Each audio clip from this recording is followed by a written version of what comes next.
Good evening सभी मित्रों को, मेरे सब्सक्राइबर्स को। अगर आपने चैनल को सब्सक्राइब नहीं किया है तो आप चैनल को सब्सक्राइब कर सकते हैं। और पिछले कल जेबीटी की आंसर की आप लोगों के बीच में आ चुकी है। बहुत सारे जेबीटी के एस्पिरेंट्स हैं जो अपना स्कोर मेरे साथ शेयर कर रहे थे। और टू बी ऑनेस्टली सबसे पहले जो जेबीटी की कट ऑफ मैंने ही बनाई थी, वो on the analysis of students performance in exam. तो उन्होंने बताया कि इस तरीके का एग्ज़ाम था, और मैं जो वो कट ऑफ बनाई थी वो इस आधार पर नहीं बनाई थी कि पेपर का लेवल क्या था। मैंने वो कट ऑफ बनाई थी कि इस एग्ज़ाम को देखते हुए मिनिमम आपके 85 होने चाहिए। आप प्रीवियस वीडियो में देखिए मैंने क्या कहा था। और बड़ी हैरान कर देती है जब भी कट ऑफ या लोगों के स्कोर देखता हूँ। बहुत मुझे कई बार ऐसा लगता है लिटरली कि शायद अब वो हम लोग, टू बी ऑनेस्टली हम लोग, अपनी बात कहूँगा मैं इंक्लूडिंग मी एज वेल, जो 90s के हैं, कि वो ना एक बात कही जाती है कि अब जो है थोड़ा सा बदलने की ज़रूरत है।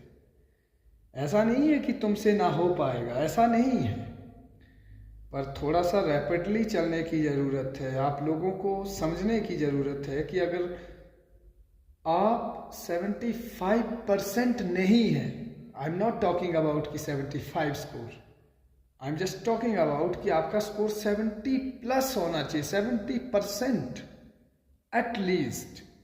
70% बहुत ज़्यादा नहीं होता है जिस हिसाब से कट ऑफ जा रही है।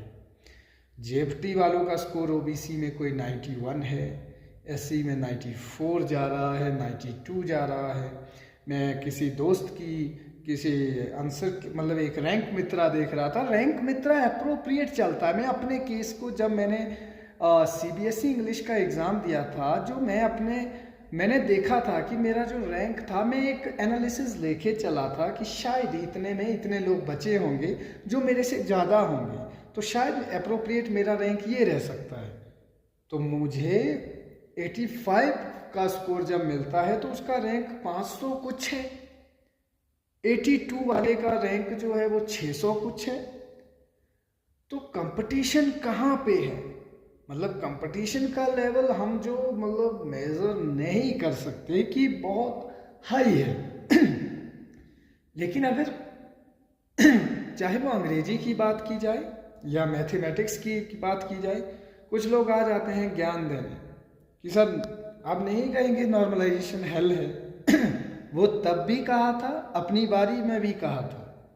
जब मैंने एग्ज़ाम दिया था, नॉर्मलाइजेशन का जो फंडा था, जो लफड़ा था, वो ये था कि शायद इंडिविजुअल तौर पर मुझे कट ऑफ अपना पेपर इजी लगा था, अपनी शिफ्ट इजी लगी थी। लेकिन वो सिस्टम को उसमें जो है शायद मेरी शिफ्ट में जो है वो लोग मेरिट में नहीं आए उतने, इसलिए मेरी शिफ्ट जो है वो हार्ड शिफ्ट कंसीडर कर दी गई। कॉन्ट्रेरी आपकी शिफ्ट में भी ऐसा देखने को मिलेगा। कुछ 18 शिफ्ट के लोग हैं, 17 शिफ्ट के ऐसे लोग हैं जो एक बात कह रहे हैं कि सर हमने 7 क्वेश्चन कुछ टिक किए थे और उसका आंसर कुछ आ रहा है। एक चीज़ जो इसमें मैंने ऑब्जर्व की है कि ऐसा हो सकता है एक बार जो आप टिक कर देते हैं, मैं इसको जनरलाइज नहीं कर रहा हूँ, हो सकता है I might be wrong, not in all questions in all conditions, कुछ क्वेश्चंस में ऐसा हो, क्योंकि मेरे 8 क्वेश्चन ड्रॉप हुए थे अपने सीबीएसई इंग्लिश के एग्ज़ाम में। तो मैंने सोचा कि अगर मैं ये बात कहूँगा, अगर मैं रह गया, लोग कहेंगे कि एक्सक्यूजेस बना रहा है। लिटरली इसी चीज़ को सोचते हुए मैंने वो चीज़ नहीं शेयर की थी कि मुझे सिंपैथी से बहुत चिढ़ है। कोई सिंपैथी मुझे दे, ऐसा लगता है कि यार जैसे कोई मतलब kind of, I don't want that type of sympathy. मेरे केस में मतलब ऐसा ही हुआ था। मैंने दोबारा रीचेंज जब जो क्वेश्चन किए थे, मुझे लगा वो कहीं ना कहीं गलत हुए थे। I am not damn sure, मैं श्योर नहीं हूँ, क्योंकि विदाउट एविडेंस, विदाउट फैक्ट और चीज़ें हो सकता है मेरे फॉल्ट में रही हो। आप लोग बताइएगा, अपना अनुभव साझा कीजिएगा।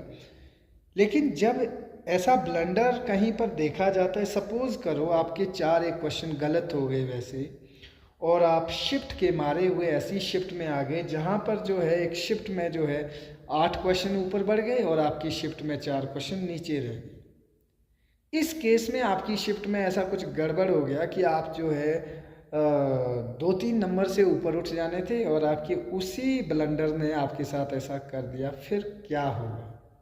That is also very concernable. तो अभी जो जेबीटी का जो एक एग्ज़ाम में देख रहा था, जेबीटी वालों के साथ मेरी बात हो रही थी, बहुत सारे मित्र हैं मेरे जेबीटी के, तो परेशान है वो कि सीबीटी मोड वाकई में हेल है।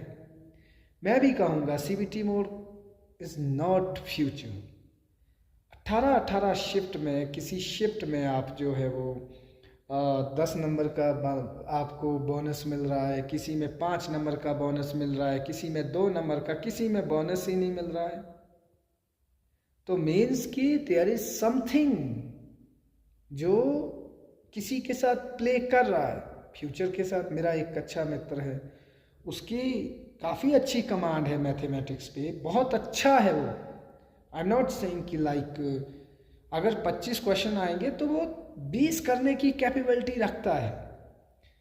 अब क्या करेगा वो जब शिफ्ट ही उसकी ऐसी आ गई कि किसी शिफ्ट में क्वेश्चन ही 5 आ गए, किसी शिफ्ट में क्वेश्चन 25 आ गए।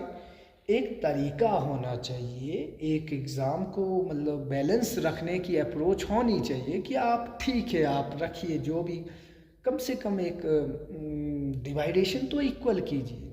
डिवाइडेशन इक्वल होना बहुत ज़रूरी है। अगर एग्ज़ाम में प्रॉपर एक इंफ्रास्ट्रक्चर के साथ, बैलेंस के साथ, जीके के 5 है तो 5, मैथ्स के 20 है तो 20, हर शिफ्ट को बराबर, वो हुआ ना आपका एक बैलेंस अप्रोच, इम्पार्शियल अप्रोच, कि ठीक है किसी शिफ्ट को पेडागोजी दे दी, किसी शिफ्ट को साइकोलॉजी दे दी, किसी शिफ्ट को करंट अफेयर ज़्यादा दे दिया, किसी शिफ्ट को मैथ दे दिया। This seems with concernable. और ये अपील है, दिस इज़ नॉट समथिंग हमें अपील करनी चाहिए कि HPRC, dear HPRC, think about it. Question paper तो मुझे नहीं लगता कोई लीडर बना रहा है, क्वेश्चन पेपर तो कोई मंत्री तो नहीं बना रहा है, क्वेश्चन पेपर तो आप बना रहे हैं। You need to think about it. तो थोड़ा सा मैटर है। अभी जेबीटी की कट ऑफ देख लो आप, 90 से नीचे नहीं आ रहा है कोई। मुझे लगता है अगर उसमें से जो पुराने 600 लोगों में से अगर 200 प्लस लोग अगर पुराने निकल गए टॉपर, तो फिर तो ये मेरिट जो है फिर वो 85, 88 से नीचे रहने को नहीं, मुझे नहीं दिख रहा है कहीं भी कि ये 88 से नीचे आएगी। लेकिन वेट एंड वॉच वाली सिचुएशन है, क्या होगा क्या नहीं होगा उस पर जजमेंट नहीं है। और मुझे लगता है कि WS भी खतरे में है, 80 से नीचे खतरे में ही है। और ST SC ये भी 75 प्लस स्कोर होना चाहिए एट एनी कॉस्ट। मतलब अपने आप को भ्रम में मत रखो, तैयारी करनी है आगे की करो। TGT PGT आने वाला है, जेबीटी फिर से आने वाला है। बाकी खैर जो भी होगा वो देखा जाएगा। और आप लोगों के लिए इतना है कि अभी समय आपके पक्ष में नहीं चल रहा होगा, जिनका नहीं हो रहा है। आप लोगों की गलती भी नहीं है कि आप शिफ्ट किसी दूसरे शिफ्ट में आ गए, that is not your own fault. आज के लिए इतना ही कि जो कट ऑफ है वो मुझे लगता है कि मैंने बता दिया आपको। वो जो वार्ड फ्रीडम फाइटर को छोड़ के 75 प्लस जो है आपका स्कोर होना चाहिए। Cut off category ST BPL में भी आपका 70 प्लस स्कोर होना चाहिए। EWS में 82-3 प्लस स्कोर होना चाहिए और जनरल में 88 प्लस स्कोर होना चाहिए, तभी कुछ बात बन सकती है। बाकी वेट एंड वॉच करेंगे, बाकी देखते हैं।